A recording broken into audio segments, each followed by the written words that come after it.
ഇത്?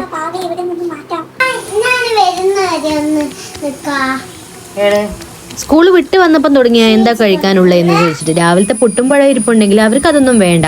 അപ്പൊ ഞാൻ കരുതി നല്ല മഴയല്ലേ, ചൂട് ഇലയട ഉണ്ടാക്കിയാലോ ഒന്ന്. അപ്പൊ സ്പെഷ്യൽ ഇലയടയാണ്, സാധാരണ അരിമാവ് കൊണ്ടുള്ളതല്ല, ഇത് ഗോതമ്പ് കൊണ്ടുള്ള ഇലയടയാണ്. നിങ്ങൾ എങ്ങനെ ഗോതമ്പ് കൊണ്ടുള്ള ഇലയടയൊക്കെ വീട്ടിൽ ഉണ്ടാക്കി കൊടുക്കാറുണ്ട് കുട്ടികൾക്ക്?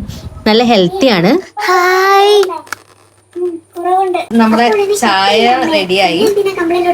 അപ്പോ സ്കൂള് വിട്ട് വന്നാൽ എല്ലാ കുട്ടികൾക്കും ഭയങ്കര വിശപ്പാണ്, പ്രത്യേകിച്ച് മഴക്കാലമായോണ്ട്. അതുകൊണ്ട് നമ്മുടെ ഇലയടയും ചായയും നമുക്ക് കഴിച്ചാലോ?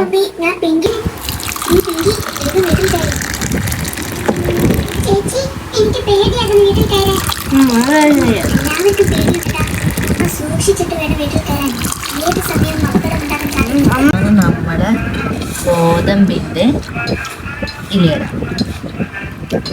ഞങ്ങളുടെ വീഡിയോസ് ഇഷ്ടപ്പെട്ട് ഞാൻ ലൈക്ക് ചെയ്ത് സബ്സ്ക്രൈബ് ചെയ്യണേ. ഇനി വരുന്ന ദിവസങ്ങളിൽ ലോങ് വീഡിയോ ആയിട്ട് വരുന്നതായിരിക്കും. അപ്പോൾ ഓക്കെ, ബൈ.